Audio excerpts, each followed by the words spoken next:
Olá, sétimo ano! Hoje, na aula de Geografia, eu vou falar sobre as principais unidades de relevo no Brasil. Até agora eu falei para vocês sobre a estrutura geológica do relevo brasileiro, né? Nós comentamos que o Brasil não possui dobramentos modernos, aqui nós só temos bacias sedimentares e maciços antigos, e agora nós vamos falar das formas do relevo. O relevo brasileiro ele é subdividido em 4 macrounidades em algumas microunidades, ou seja, essas formas de relevo maiores, né, essas macrounidades, em geral, dentro delas você vai ver algumas unidades menores. Então, nós temos como as 4 macrounidades as montanhas, os planaltos, as planícies e as depressões. Então, por exemplo, entre as montanhas você vai encontrar diversas formas, né? Montanhas mais recentes, montanhas mais antigas. No caso do Brasil, só temos montanhas antigas. Mas entre os planaltos, por exemplo, nós temos as chapadas, temos as serras, temos os morros, tá? Então, existem algumas subdivisões aí. Aqui nós temos um mapa com essas 4 macrounidades do relevo brasileiro. As montanhas, os planaltos, as planícies e as depressões. Hoje nós vamos trabalhar o conceito de cada uma dessas unidades. Primeiro vamos falar então dos planaltos. O que são os planaltos? Planalto não é simplesmente um plano alto, né? São terrenos elevados, variando de planos a ondulados. Eles podem até ser planos, né? Se for uma chapada, por exemplo, mas podem ser ondulados, se for uma colina, um morro. Geralmente, em um planalto, predominam os processos de erosão sobre os processos de sedimentação. Ou seja, nos planaltos mais saem sedimentos do que são depositados, até pela própria gravidade do relevo. Aqui nós temos um planalto, por exemplo. Depois nós vamos falar dessas outras formas de relevo. Então, o que são as planícies? As planícies são áreas de baixa altitude, onde o processo de sedimentação é superior ao processo de erosão, ou seja, mais ficam parados sedimentos ali do que saem. Aqui, por exemplo, nós temos uma planície, né, fluvial. Existem vários tipos de planícies, né? As planícies fluviais são aquelas formadas pela sedimentação que vem do rio, né, de sedimentos que vão sendo trazidos pelo rio. Existem também as planícies costeiras ou planícies marinhas, a planície formada com material de erosão eólica, a planície lacustre, né? Então elas têm várias origens. Agora, o que são depressões? Depressões podem ser de 2 tipos. As depressões podem ser relativas e podem ser absolutas. Depressão relativa é uma área mais rebaixada do que o seu entorno, né, do que as áreas vizinhas, como essa imagem aqui. Nós temos uma depressão, tá? Então uma área mais rebaixada do que o seu entorno. Então uma área mais rebaixada, né, e ao redor nós temos planaltos. Isso é uma depressão relativa. Agora, o que é uma depressão absoluta? São aquelas áreas que estão abaixo do nível do mar, né? Tanto que a maior depressão absoluta do mundo é o Mar Morto. Nós até comentamos sobre isso o ano passado. No caso do território brasileiro, não existe depressão absoluta. Tá? Então, nós não temos depressões absolutas no Brasil. Agora, o que são montanhas? São terrenos altos e fortemente ondulados, podendo ter várias origens. Uma montanha pode ser formada pelo choque de placas tectônicas, né, pelo dobramento delas, por vulcanismo, né, o cone vulcânico ali vai sendo formado, pela erupção vulcânica vai formando uma montanha. Ou blocos falhados, uma placa, se ela se quebra, pode ter um processo de movimento vertical, né, que a gente chama de epirogênese. Então pode gerar também uma montanha. Aqui são as diversas formas do relevo, né? Um vale, uma montanha, uma serra, que é um conjunto de elevações, um morro, né? Que tem uma descida mais suave, um planalto, formado por uma chapada, né? Que é um topo mais reto. Aqui uma planície. Vamos falar então agora das chapadas. O que é uma chapada? As chapadas são grandes superfícies planas, típicas de planaltos sedimentares, em geral de estrutura horizontal e acima de 600 metros de altitude. No caso do Brasil, as chapadas são muito comuns no estado de Mato Grosso, como a Chapada dos Veadeiros, né, a Chapada dos Guimarães, e também no Nordeste, como a Chapada Diamantina, que fica na Bahia.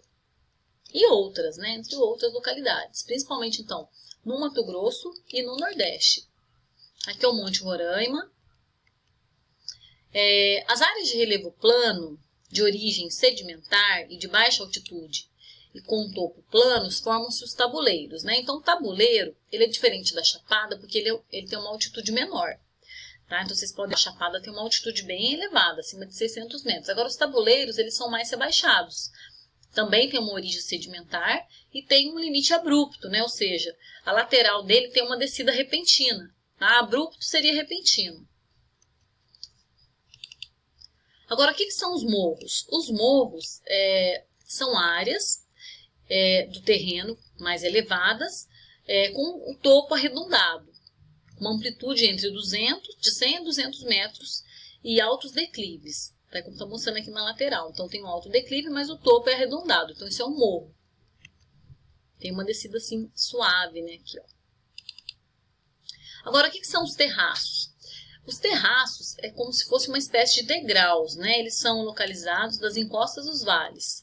Tá? Agora, existem aqueles terraços também que são feitos pelo homem para evitar o processo erosivo, né? Quando ele planta seguindo degraus, são também chamados de terraços. Aqui é feito pela força da natureza. Agora, o que são as falésias? A falésia é resultante de um processo de erosão marítima, né? A onda do mar vai batendo na encosta e vai formando esse paredão costeiro. Tá? Então, a falésia é isso, é esse paredão costeiro formado pela erosão marinha ou marítima. São uma forma de litoral constituídas por barreiras abruptas, ou seja, com uma descida repentina, entre o continente e o oceano. Então, no Brasil é muito comum a presença de falésias no Nordeste e no Sul do Brasil. Agora, o que são as serras? As serras é um conjunto de elevações, né? São conjuntos de elevações, são terrenos acidentados com forte desnível formado por morros. No entanto, é importante não confundir essa microunidade de relevo com as escarpas, pois nas serras é possível você subir por um lado e descer pelo outro, enquanto na escarpa só é possível subir e descer pelo mesmo lado. Então, quando você está falando da escarpa, você está falando de um terreno, né, que tem uma forma de relevo que tem uma descida abrupta. Então, isso é a escarpa. Agora, a serra ela tem dois lados, né, uma subida e uma descida. Então, é diferente de escarpa. Olha lá, escarpas, nome dado aos terrenos muito íngremes, de 300 a 800 metros de altitude, que lembram um degrau, localizados na transição de um planalto para uma área mais baixa. Então, aqui nós temos uma escarpa, um relevo escarpado, tá? Com uma descida repentina aqui,